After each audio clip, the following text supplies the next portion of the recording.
नमस्कार दोस्तों, कैसे हैं आप सभी? उम्मीद कर रहा हूँ बड़े अच्छे होंगे। आज काफ़ी दिनों बाद यूट्यूब पे वापस एक मार्गदर्शन सीरीज़ कह सकते हो, पाथफाइंडर सेशन कह सकते हो। पिछले 6 महीने में तकरीबन 4 सेशन डाले हमने यूट्यूब पे। जैसे अभ्यर्थी का एक बेहतरीन शेड्यूल क्या हो सकता है, रिवीजन कैसे किया जा सकता है। हम इस सीरीज़ में जनरली उन विषयों पे बात करते हैं जिसमें विद्यार्थी कई बार थोड़ा-सा गलत ट्रैक पे होता है या पढ़ने के ठीक तरीके पता नहीं होते कई बार। तो इन चीज़ों को लेके कई बार वो बिना फालतू ही तनाव में आ जाता है। आज का जो मेरा सेशन का विषय है अपना, वो रहेगा कि अ, भूल जाते हैं सर पढ़ने के बाद। मैं जनरली उस विषय पे बात करता हूँ जो मेरे पास सबसे अधिक मैसेजेस आते हैं। वो मौखिक रूप से कई बार बच्चे मिलते हैं तब भी यही बात करते हैं, सर पढ़ते तो हैं बट भूल जाते हैं।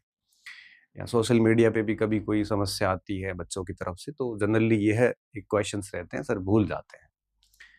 चूँकि बच्चों का ज़्यादा अधिक संपर्क होता नहीं है इतना, तो उनको नहीं पता कई बार कि उनको लगता है केवल ये समस्या उनके साथ ही है। तो इन चीज़ों को लेके क्या थोड़ा-सा बच्चा तनाव में आ जाता है।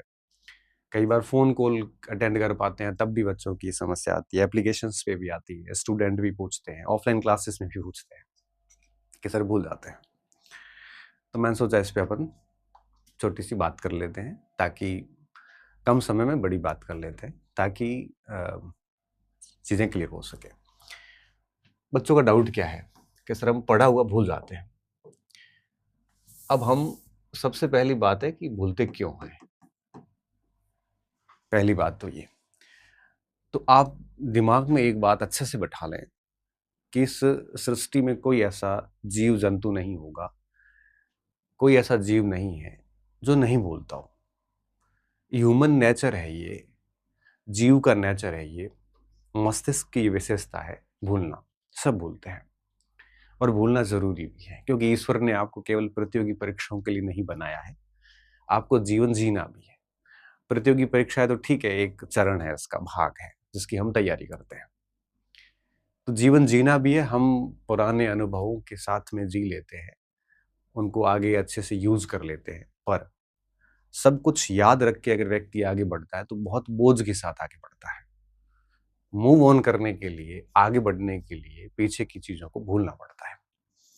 अगर आप भूल के आगे नहीं बढ़ोगे, सबको याद रख के बढ़ोगे, तो क्या होगा कि आप उन चीज़ों को सोच-सोच के अपनी एनर्जी खराब करोगे। जिन्होंने आपके साथ ठीक नहीं किया, उनके लिए आपके मन में ईर्ष्या के भाव उत्पन्न होंगे। आप ईर्ष्या से जलोगे अंदर से, आप अपनी ऊर्जा नष्ट करोगे। तो इससे अच्छा होता है भूलना। इसलिए ह्यूमन ब्रेन के अंदर भगवान ने सबसे अच्छी बात ये डाली कि वो चीज़ों को भूलता जाता है और कुछ चीज़ों को वो याद रख लेता है।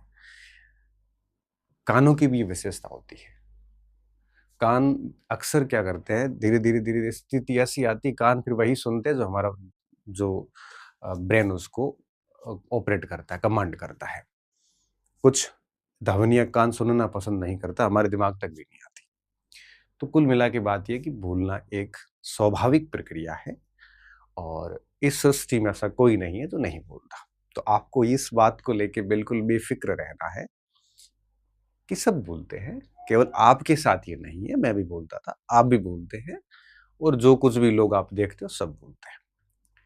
भूला इसीलिए जाता है क्योंकि आगे बढ़ना है तो पीछे की चीज़ों को समाप्त करके आगे जाया जाता है, भूलना पड़ता है। अब बात ये आती है कि लंबे समय तक याद कैसे रखा जाए? देखो भूलोगे ये तो तय है, लेकिन अभ्यास कुछ ऐसे तरीके हैं जिसमें हम लंबे समय तक चीज़ों को याद रख सकते हैं, मेमोराइज़ कर सकते हैं 1 साल, 2 साल के लिए ताकि परीक्षा वगैरह में हमारे काम आ जाए। इससे ज़्यादा हम कुछ नहीं कर सकते। उसको भी कंटिन्यूअसली रिवीज़न करना पड़ेगा, उन बातों को लगातार याद करना पड़ेगा, तभी आप एक समय तक याद रख सकते हो। अन्यथा दिमाग की हालत ये है कि 20-21 दिन से ज़्यादा याद रहता नहीं। 20-21 दिन के बाद ऐसी स्थिति आती है कि चीज़ें धुंधली होनी शुरू हो जाती है और 1-2 महीने, 3 महीने बाद ऐसी स्थिति आती है जैसे कुछ भी पढ़ा नहीं था। तो 20-21 दिन की अवस्था रहती है जब तक हमें ठीक-ठीक याद रहता है। इसके बाद हम भूलना शुरू करते हैं। तो हमें चाहिए होता है कि 20-21 दिन के बाद एक बार और रिवीजन मार लिया जाए, एक बार चीज़ों को और याद कर लिया जाए। तो क्या होगा कि वो चीज़ें फिर थोड़े दिनों के लिए स्थायी हो जाती है। तो ऐसे चलता रहता है। कुछ चीज़ें स्मृति में स्थायी चली जाती है, स्थायी स्मृति में। जैसे कोई बचपन की कहानियाँ हैं, कोई बचपन के किस्से हैं, कुछ घटनाएँ हैं। वो क्या है कि ऐसी होती, गहरी छाप छोड़ती है वो। उनको हम कई बार बोल चुके होते हैं, कई स्थानों पे कह चुके होते हैं, तो वो याद हो जाती है। कुछ चीज़ें हमारे चेतन मन में उस समय नहीं आई, तो याद नहीं भी होती हैं। तो एक स्टूडेंट के रूप में हमें क्या करना चाहिए कि हमें कंटेंट अधिकतम याद रहे और एट लीस्ट लंबे समय तक याद रहे। तो उसके लिए सबसे ज़रूरी चीज़ क्या है? ज़रूरी चीज़ ये है कि एक तो रिवीज़न। हर विद्यार्थी को मैं कहता हूँ कि रिवीज़न क्यों ज़रूरी है? जितना आप रिवीज़न करोगे वो चीज़ें याद होगी। और आपको प्रयास करना चाहिए कि आप एट लीस्ट, जैसे आपने 20-21 दिन पढ़ाई कर ली कि 1 तारीख से शुरू करके 20-21 तारीख तक बढ़िया सा कोई पार्ट कवर कर दिया।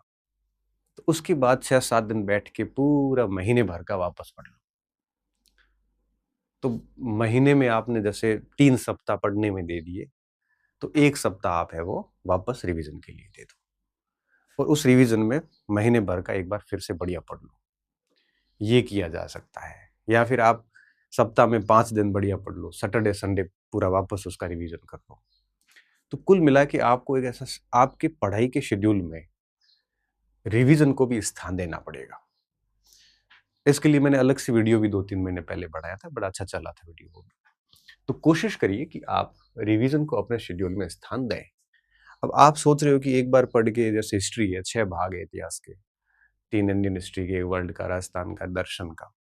6 भाग अगर आप एक-एक पढ़ते जाओगे, रिवीज़न नहीं करोगे, तो 6 भाग पढ़ने में 6 महीने लगेंगे। 6 महीने बाद जब आप वापस पहला भाग पढ़ोगे तो आपका ऑलमोस्ट शून्य हो जाएगा। तो करना क्या चाहिए? करना ये चाहिए कि आपके डेली शेड्यूल में रिवीज़न को स्थान दीजिए। जैसे आप प्राचीन भारत पढ़ रहे हैं, तो उसके शेड्यूल में साथ में डाल दीजिए, जो पहले पढ़ चुके उसका एक भाग रिवीज़न करना साथ में शुरू कर दीजिए। तो रिवीज़न को डेली शेड्यूल में डालिए। अक्सर बच्चे नहीं डालते, मैं देखता हूँ, जो नया-नया पढ़ते जाते हैं और पीछे का भूलते जाते हैं। अब जैसे आप ज्योग्राफी पढ़ रहे हैं, अब ज्योग्राफी में जैसे आप ह्यूमन ज्योग्राफी पढ़ चुके हैं और इवोल्यूशन ऑफ ज्योग्राफिकल थॉट शुरू किया है। अब आप थॉट शुरू किया है तो थॉट पढ़ते रहिए और साथ में ह्यूमन ज्योग्राफी को 1 डेढ़ घंटा देके और उसका रिवीजन कर लीजिए। या आप जैसे हिस्ट्री में 3 पार्ट पढ़ रहे हैं, तो 2 पढ़ रहे हो, 2 पढ़ लीजिए, जो तीसरा 2 कर चुके हो, उनको आप रिवीजन साथ में चलाइए। तो ये जो रिवीजन जितना अधिक होगा और कम समय में हो जाएगा, तो वो चीज़ें ठीक-ठीक याद हो जाती हैं। तो कोशिश ये करिए कि हर दिन के शेड्यूल में आप 1-2 घंटे रिवीजन को दें और रिवीजन उस पार्ट का करें जो पूरा हो चुका है। ऐसा नहीं जो आज पढ़ा उसी का रिवीजन नहीं, जो पार्ट हो चुके हैं। तो रिवीजन बने रहने से क्या होगा कि चीज़ें दिमाग में कंटिन्यूअसली आती रहेगी, आप टकराते रहोगे चीज़ों से। और जितना आप चीज़ों को पढ़ते रहोगे, वापस दिमाग घूम-घूम के सामने आती रहेगी, तो कुछ तथ्य स्थायी रूप से स्मृति में आ जाते हैं और समझ के लिए वैसे रिवीजन की ज़्यादा आवश्यकता नहीं होती है। तो एक तो रिवीजन आप डेली शेड्यूल में डाल दें। कई बार बच्चे कन्फ्यूज़न होके आते हैं, सर मैं जैसे पॉलिटिकल साइंस है, मैं वेस्टर्न थिंकर पढ़ रहा हूँ और इंडियन कॉन्स्टिट्यूशन पढ़ रहा हूँ। इससे पहले मैंने कॉम्पिटिटिव पॉलिटिक्स पढ़ी थी, सर भूल गया हूँ। तो आप क्यों ऐसे परेशान हो रहे हो? ये 2 सब्जेक्ट जो पढ़ रहे हो इसको पढ़ते रहो, जो पूरे कर चुके हो उनका इसके साथ में रिवीजन शुरू कर दो। क्या दिक्कत है? हो जाएगा, ठीक है, थोड़ा टाइम टेकिंग है, थोड़ा टाइम ज़्यादा लगेगा, लेकिन कम से कम याद तो होगा ना। नहीं तो आप ये 2 पढ़ के आगे फिर नया पोर्शन इंटरनेशनल पॉलिटिक्स स्टार्ट करोगे, तब तक तो वो कॉम्पिटिटिव पॉलिटिक्स तो पूरा ही गया। हर सब्जेक्ट के साथ यही कहानी है। इसलिए 1-2 पार्ट, जो सब्जेक्ट के 1-2 पार्ट पढ़ रहे हो, तो एक आधे पोर्शन जो पूरे हो चुके हैं, उनको नियमित रूप से 1-2 घंटे आपने शेड्यूल में डाल दें रिवीजन के लिए, पहली बात। अब दूसरा पॉइंट आता है प्रैक्टिस, अभ्यास। अभ्यास क्यों ज़रूरी है?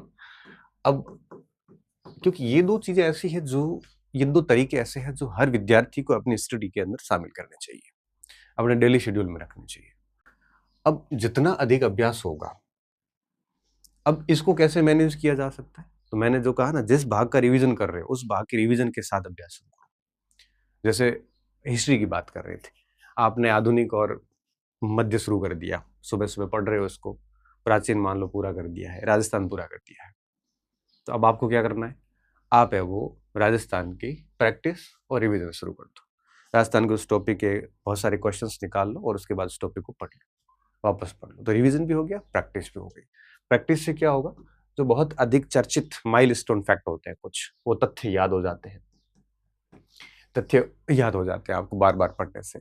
आपको ये भी पता चलने लगता है कि इसमें कौन से ज़्यादा ज़रूरी तथ्य हैं और कौन सा गैर ज़रूरी कंटेंट है। एक तो तथ्य याद हो जाते हैं। दूसरा क्या होता है? दूसरा रिवीजन और साथ में प्रैक्टिस दोनों करने से क्या होगा कि जो कुछ भी कंसेप्ट है, उनको बार-बार आप पढ़ लोगे और कंसेप्ट को समझोगे तो क्या होगा कि एक तो निकलेगा भी जल्दी फटाफट और आपका अंदर से यूँ समझ लीजिए कि एक थियरी बन जाएगी बढ़िया। तो समस्या नहीं आती है। तो कोशिश करें कि प्रैक्टिस, अब मैंने कहा ना कि आप डेली शेड्यूल में 1-2 घंटे रिवीजन को दीजिए। उस 2 घंटे में से आधा 1 घंटा आप प्रैक्टिस कर लीजिए। आधे पौने घंटे में आपने 15-20 सवाल जो थे वो निकाल लिए, उतना आपने कंटेंट पढ़ लिया बढ़िया वापस अपने बुकलेट से जिसका आपने पहले कुछ समय पहले पढ़ा था उसको। तो ये पोर्शन साथ में लेना बहुत ज़्यादा ज़रूरी है। अब इसमें आप मुझे ये शिकायत कर सकते हो सर इसमें टाइम तो बहुत लगता है। अब टाइम तो देखो लगेगा।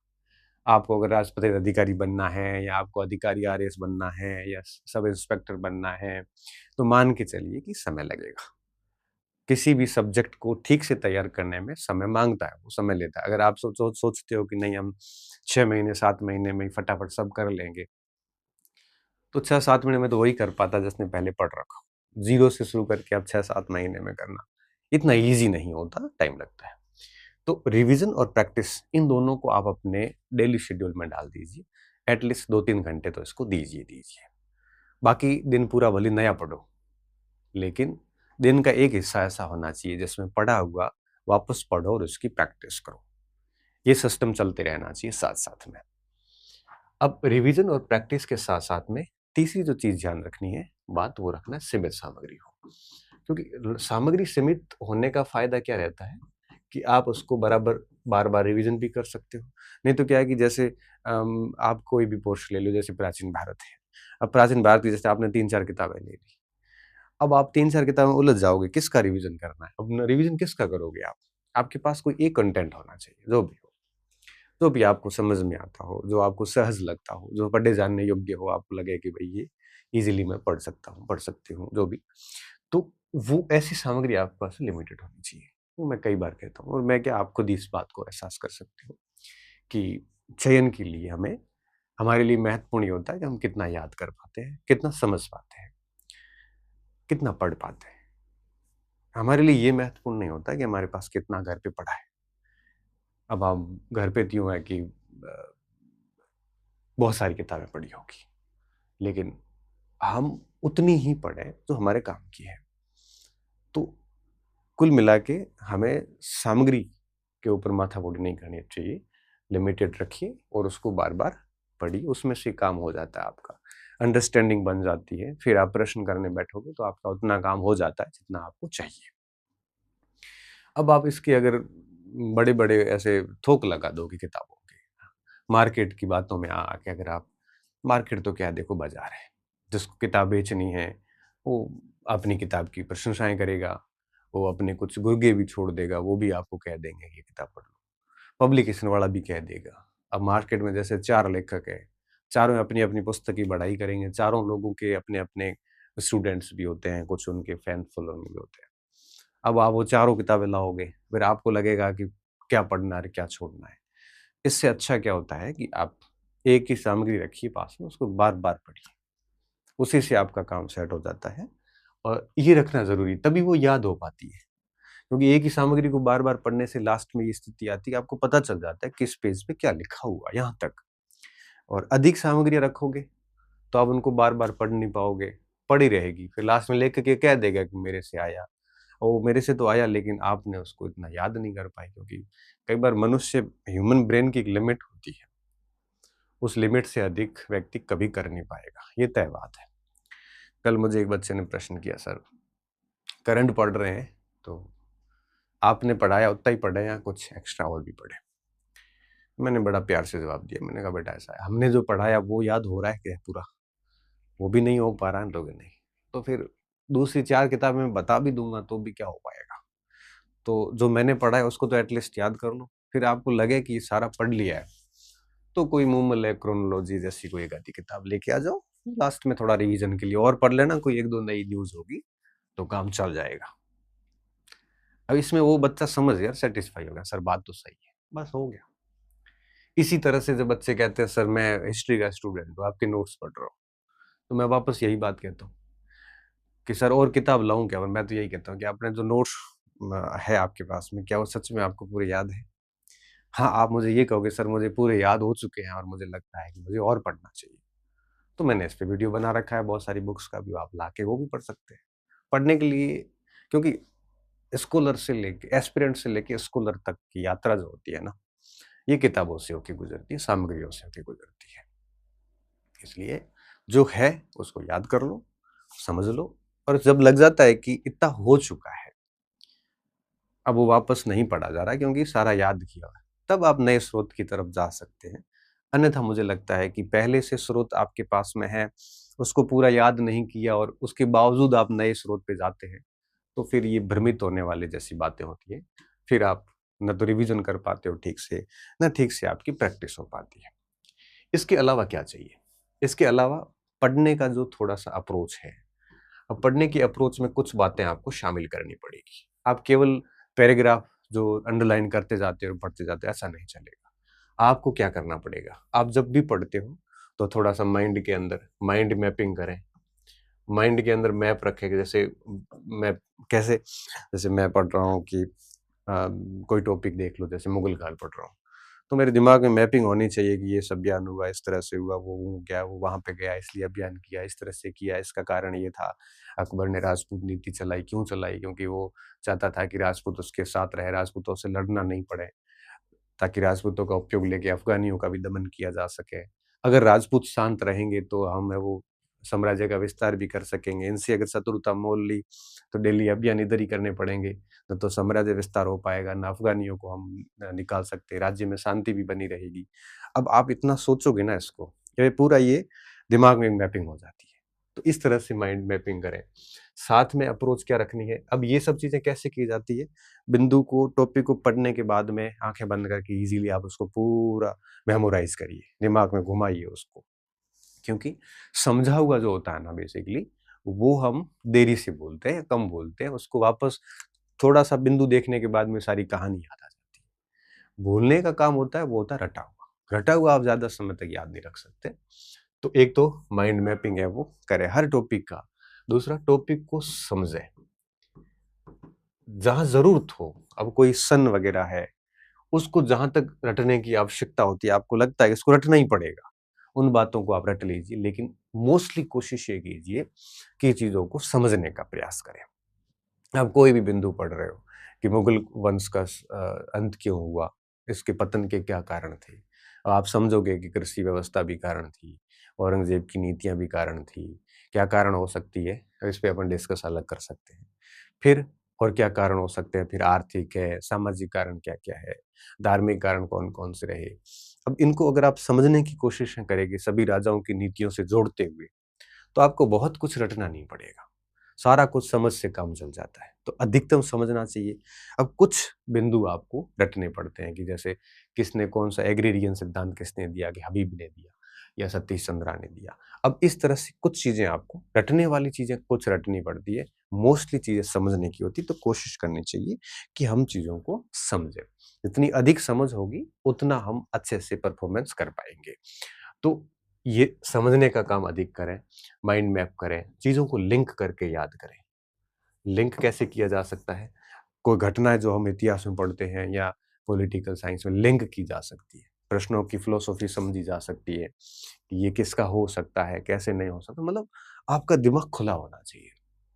जितना आप अधिक सोच सकते हो, जितना ब्रॉड सोचोगे, उतना आप परीक्षा में अच्छा परफॉर्मेंस कर पाओगे। इसलिए बोलने की जो आदतें हैं, वो सबकी होती हैं। बस कुछ चीज़ों का अगर ध्यान रखा जाए, तो हम लंबे समय तक याद कर सकने में समर्थ होंगे और हमारा परीक्षा का परिणाम हमारे अनुकूल रहेगा। और लास्ट 15-20 दिन का जब टाइम रहता है परीक्षा के आगे, तो 15 दिन में एक बार पूरा रिवीजन हो जाना चाहिए। क्योंकि मैंने कहा ना कि 20-21 दिन में आदमी एक बार धुंधला होता है, तो 15 दिन एक परीक्षा जैसे 10 तारीख को है या 20 तारीख को परीक्षा है, तो 1 तारीख से लेकर 20 तारीख के बीच में एक बार सारा रिवीजन कर लो आप, तो फिर 20 की एग्जाम में धुंधलापन नहीं आएगा। ये चीजें ध्यान रखनी है। और बाकी रिवीजन, अभ्यास, सीमित सामग्री, थोड़ी सी अप्रोच बदलना, ये सारी बातें मैंने कर ली। इससे क्या होगा कि भूलना थोड़ा कम हो जाएगा। इसका मतलब ये कतई नहीं है कि हम सब कुछ याद रख पाएंगे। एक बिंदु यहाँ पे ये भी आता है कि रिवीजन कैसे किया जा सकता है। हालांकि इसके ऊपर मैंने 3 महीने पहले, 2-3 महीने पहले यूट्यूब पे वीडियो पढ़ा है, आप उसको देखना अच्छे से कि रिवीजन कैसे किया जा सकता है। तो रिवीजन करने के लिए मैंने ये भी बताया था आपको कि मेन बिंदु पढ़े जाते हैं, जो तथ्यात्मक बातें हैं उनको देखा जाता है, कंसेप्ट को बिना देखे याद करने की कोशिश की जाती है। उस वीडियो को देख लेना आप, तो रिवीजन कैसे किया जाता है थोड़ा सा आपके लिए और फायदेमंद हो जाएगा। तो उम्मीद कर रहा हूँ ये इस समस्या से इस का समाधान आपको मिला होगा इस सत्र से। तो आप इसको फॉलो करना। अगर आप इससे बढ़िया कोई टेक्निक अपना रहे हैं तो उसको जारी रखना, और ऐसी कोई और दिक्कत आपको आती है तो बड़े पोलाइट शब्दों में अच्छे से विनम्रता के साथ कमेंट सेक्शन में डाल देना। आगे महीने भर में जब भी कभी इच्छा होगी तो उस विषय पे हम बात कर लेंगे, सेशन डाल देंगे। ठीक है, बहुत बहुत धन्यवाद विद्यार्थियों। अच्छी रहिए, मस्त रहिए, पढ़ते रहिए, स्वस्थ रहिए। और मैं उम्मीद कर रहा हूँ कि आप फर्स्ट ग्रेड, सेकंड ग्रेड, इन सभी परीक्षाओं की तैयारी बहुत अच्छे से कर रहे होंगे। इकोनॉमिक सर्वे और करंट कंटिन्यू यूट्यूब पे चल रहा है, आप उसको पढ़िए, आनंद लीजिए। और कोई टॉपिक मेरे से पढ़ना चाहें तो आप नीचे कमेंट सेक्शन में डाल देना, मैं कोशिश करूंगा कि उस पर भी मैं भविष्य में कभी बात कर सकूं। पुनः धन्यवाद, मस्त रहिए और खुश रहिए।